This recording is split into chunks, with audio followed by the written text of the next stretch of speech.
What if you were asked to build a refuge, not just for you and your family, but for the future of every living, breathing thing on Earth? Imagine that weight, that divine, impossible mandate. You are standing in a world teeming with life, a world that hums with the energy of creation, but is stained by a deep and pervasive shadow.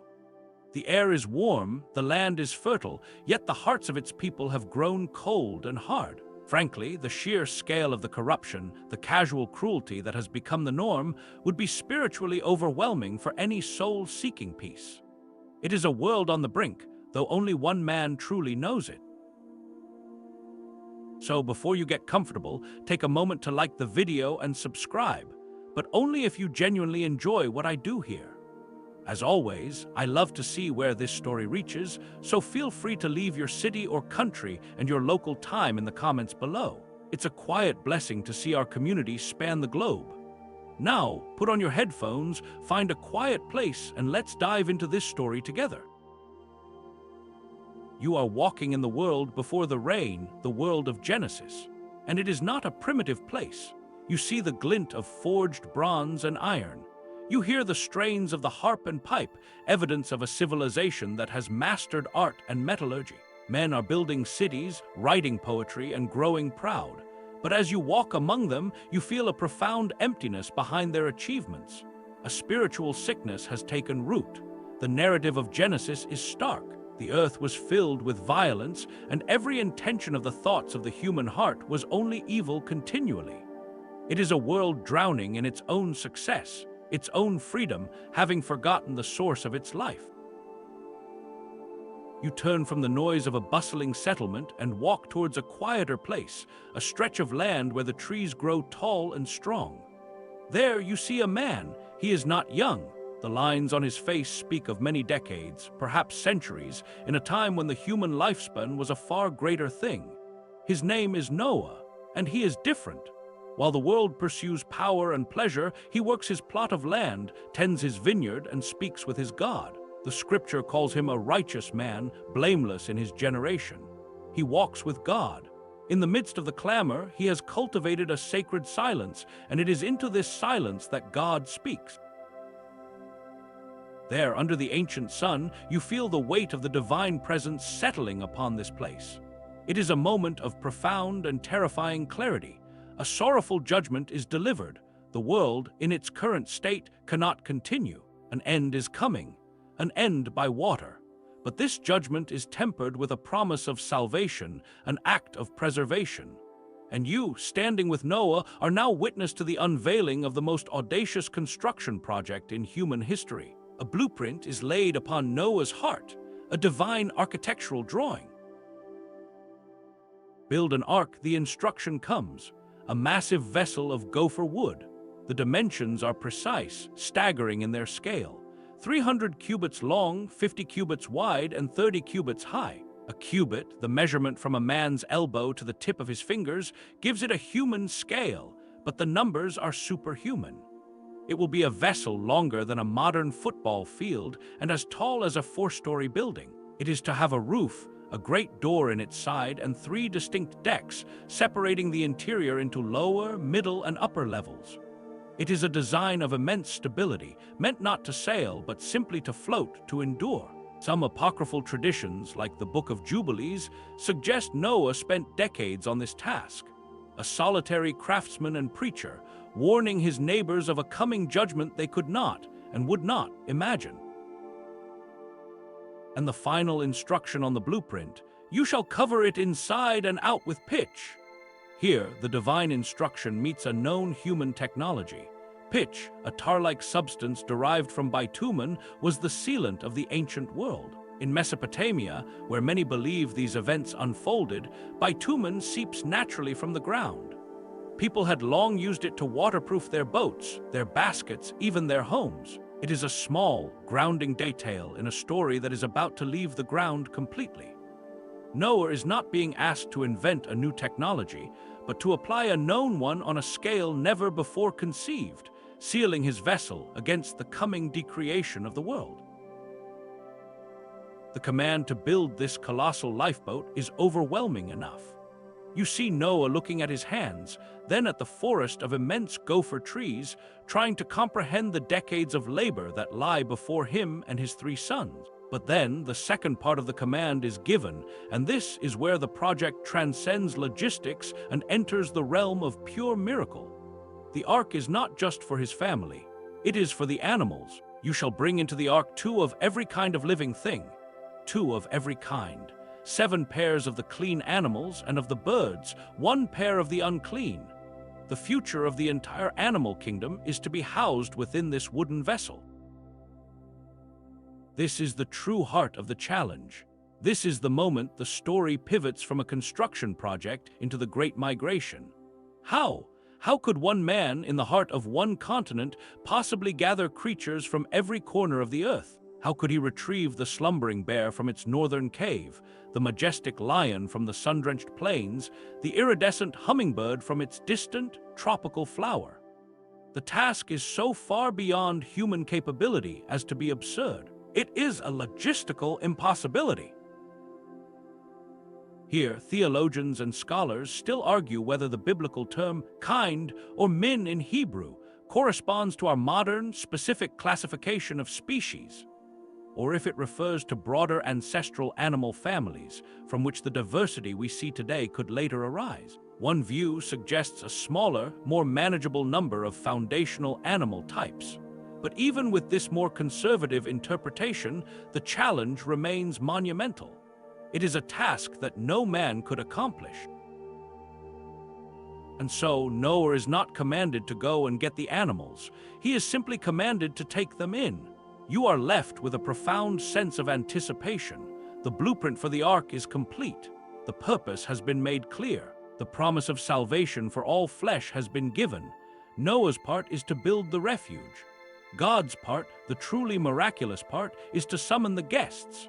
As Noah lifts his axe and the first resonating blow strikes the trunk of a gopher tree, you feel it. A silent call, a vibration beneath the threshold of human hearing, begins to emanate from this place. It is a summons, a divine pull on the heart of every creature, an instinctual whisper that tells them it is time to come home. The great journey, the pilgrimage to the ark, is about to begin. For decades, the sound of the axe and the hammer has been a constant, rhythmic pulse in the valley Noah calls home. The ark, once a skeletal frame, is now a colossal, finished reality. It looms over the landscape, a silent wooden mountain smelling of fresh-cut gopher wood and the dark, pungent aroma of pitch. Noah, his sons, and their wives have aged with its construction. Their labor is complete, and as the final wooden peg is driven, the final layer of sealant applied, the divine summons you felt at the beginning now intensifies. It ripples outwards from the ark, a silent command that washes over the entire world, and the Great Migration truly begins. Imagine you are high in the snow-capped mountains of the north. A pair of white wolves, lean and powerful, are stalking a mountain goat. They are closing in, muscles coiled for the final chase. Suddenly, they stop. They lift their heads, sniffing not the air, but some unseen current in the world. Their prey is forgotten. The instinct for the hunt vanishes, replaced by a deeper, more profound urge. They turn together and begin to trot, not north towards their den, but south with a steady, unwavering purpose. The journey has begun. Thousands of miles away, in a sweltering jungle, a magnificent jaguar, its coat a canvas of gold and black rosettes, rests on a branch. Below, a family of capybaras drink from a stream, blissfully unaware of the predator above. But the jaguar's attention is not on them. Its gaze is fixed on something far beyond the jungle canopy. It rises, stretches its powerful limbs, and descends from the tree. It crosses the stream, passing within feet of its normal prey, which look on with a strange, unafraid curiosity. The jaguar does not give them a second glance. It too has heard the call and has begun to walk. This is how it happens all across the face of the earth. The instinct is absolute, a divine magnetism pulling on the soul of every creature chosen for the voyage. It is a biological command that overrides all others. Thirst, hunger, territorial boundaries, the ancient dance of predator and prey, all of it is suspended. In the sprawling grasslands, a pair of immense lions, their manes like sunbursts, walk past a pair of gazelles, and there is no fear, no aggression. There is only a shared, silent understanding. They are all walking the same road. Many ancient Jewish traditions found in the Midrash speak of this miraculous peace, suggesting that God placed a truce upon the animal kingdom so that the wolf might journey with the lamb and the leopard might travel beside the goat. The processions are a sight to behold. From the deserts come the camels, their loping gait steady and tireless. From the rivers come the crocodiles and the hippos, traveling over land with a clumsy but determined momentum. From the sky, great eagles and vultures, condors and falcons abandon their circling hunts and form vast, V-shaped formations, all pointing toward a single, distant point on the horizon. The air hums with the beat of a million wings. The ground trembles with the footfalls of a million creatures. It is the planet's entire menagerie on a single, final pilgrimage. Of course, ancient historians and theologians alike have long debated the scope of the known world to the author of Genesis. Did all the earth mean the entire spinning globe as we now comprehend it, with its isolated continents and unique ecosystems? Or did it refer to the vast, interconnected world known to the people of the ancient Near East, the great landmass of Africa, Asia, and Europe? Some interpretations suggest the miracle was localized to this known world, while others embrace the staggering, global scale of every creature from every continent making this impossible journey. Either way, the miracle remains profound.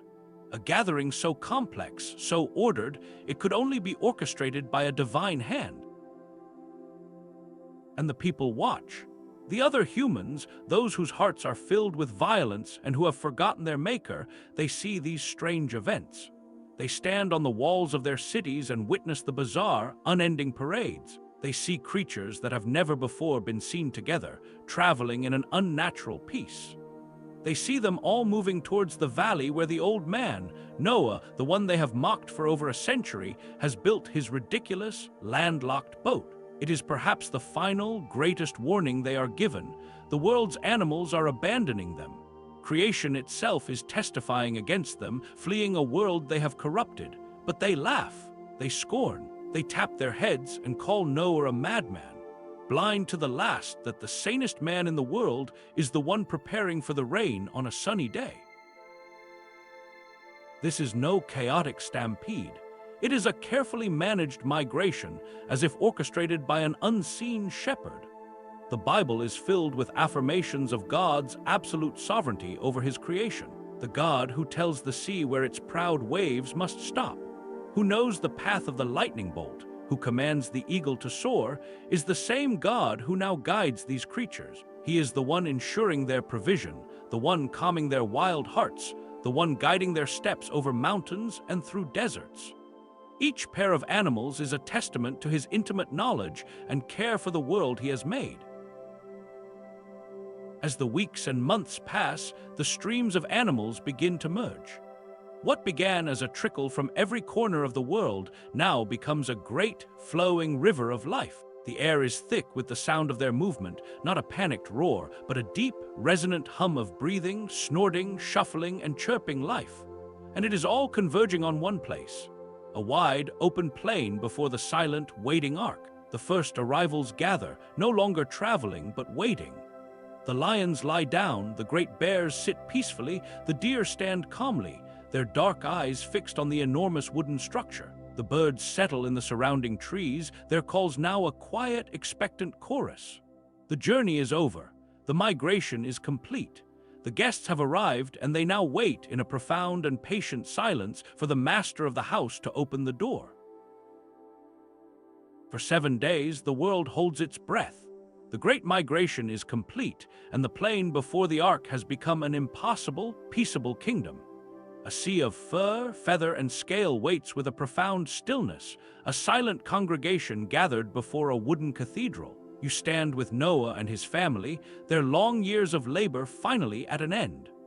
They look out upon the creatures, not with the fear of a zookeeper, but with the humble awe of a custodian entrusted with the world's most precious treasures. The command has been given. It is time to open the door.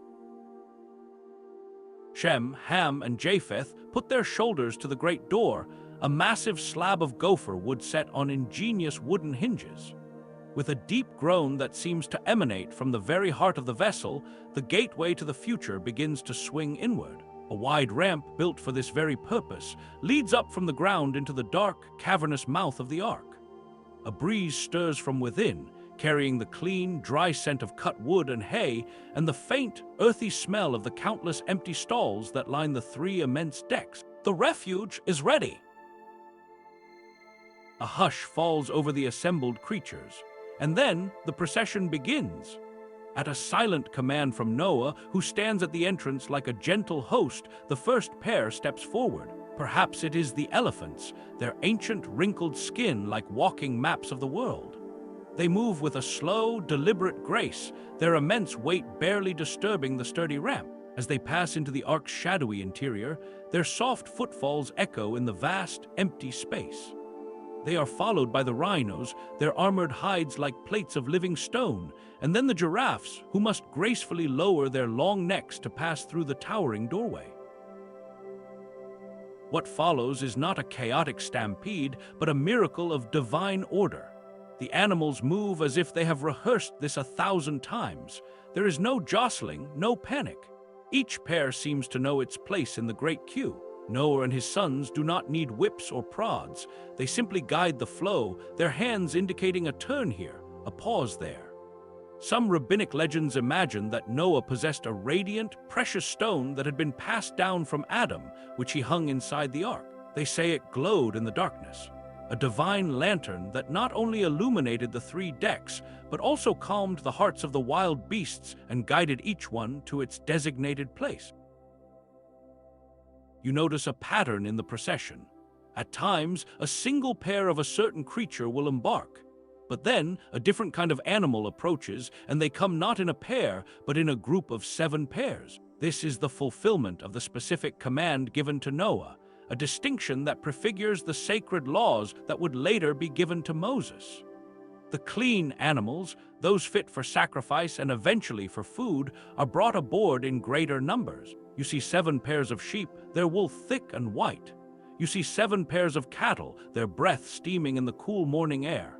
And you see 7 pairs of doves, whose gentle cooing adds a soft melody to the air. This is a provision not merely for survival, but for the worship that will be required to sanctify the new world. Inside the ark, the seemingly empty vessel is transforming into a living, breathing world. The first animals are guided down long corridors to their prepared stalls. The lower deck, deep in the belly of the ship, becomes home to the larger mammals and reptiles. The middle deck fills with the smaller creatures, a space of infinite variety. And the top deck, with its intricate latticework for ventilation just under the great roof, becomes a vast aviary filled with the fluttering wings and vibrant colors of every bird of the air. The sounds begin to layer upon each other. A deep bass note of mooing and lowing, a mid-range of bleating and chirping, and a high treble of birdsong, an impossibly complex symphony of life. The sheer logistics of it all are mind-bending, a puzzle that biblical scholars and scientists have debated for centuries. How could one family possibly store enough food and fresh water for such a journey? How could they manage the waste produced by thousands of creatures? How could they meet the unique dietary needs of so many different animals? From a purely human perspective, the task is impossible.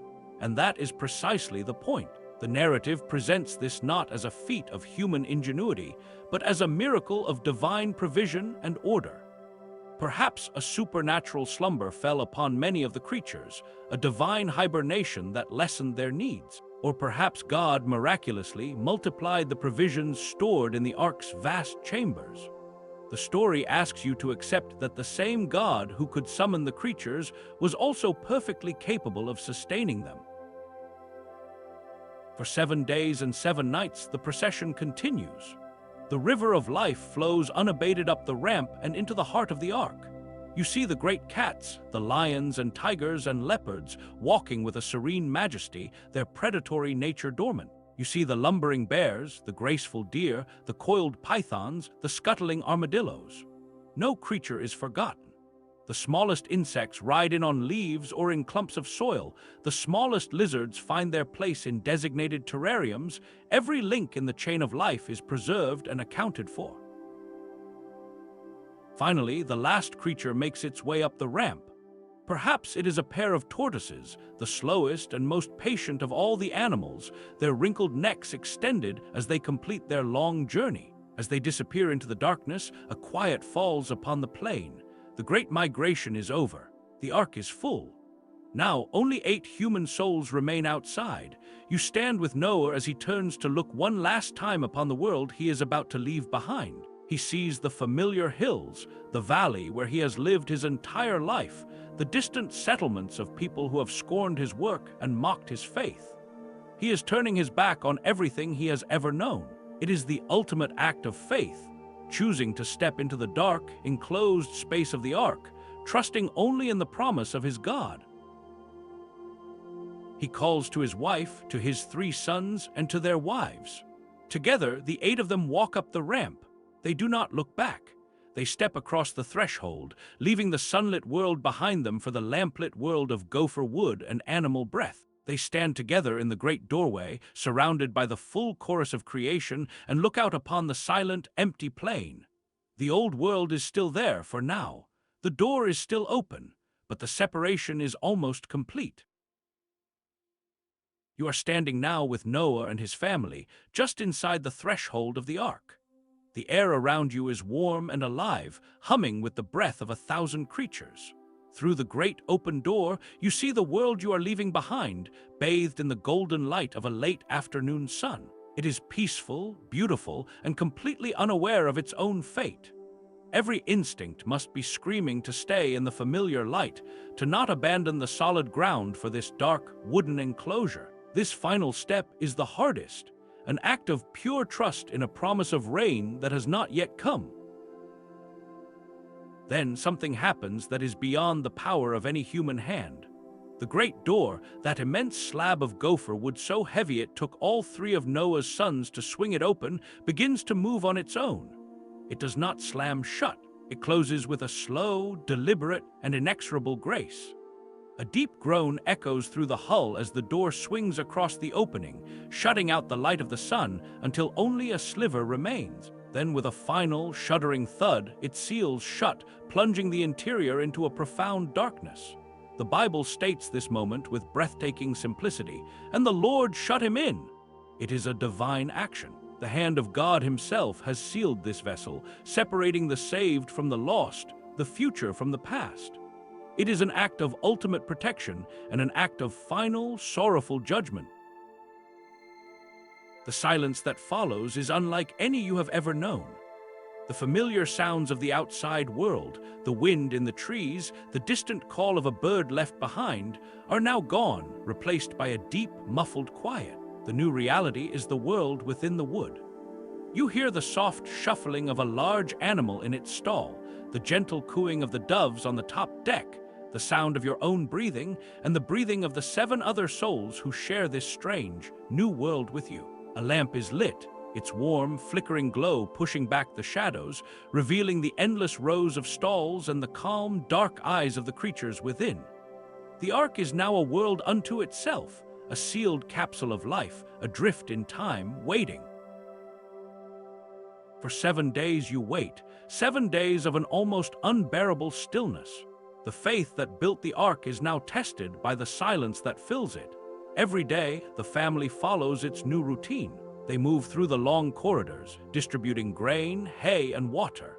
They check on the animals, speaking to them in soft, reassuring tones.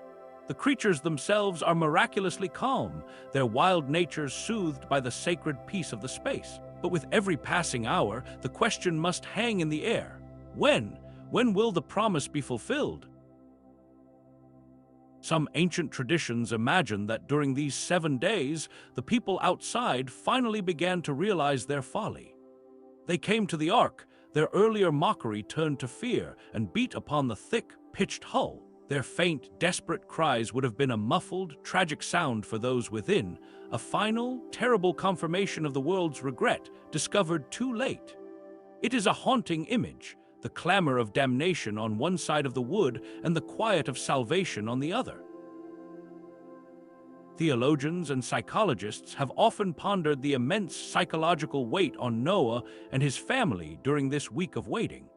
Was it a time of peaceful assurance, their faith so absolute that they rested in perfect confidence? Or was it a period of terrifying, soul-wrenching anxiety, where every creak of the wood, every moment of silence, brought a fresh wave of doubt?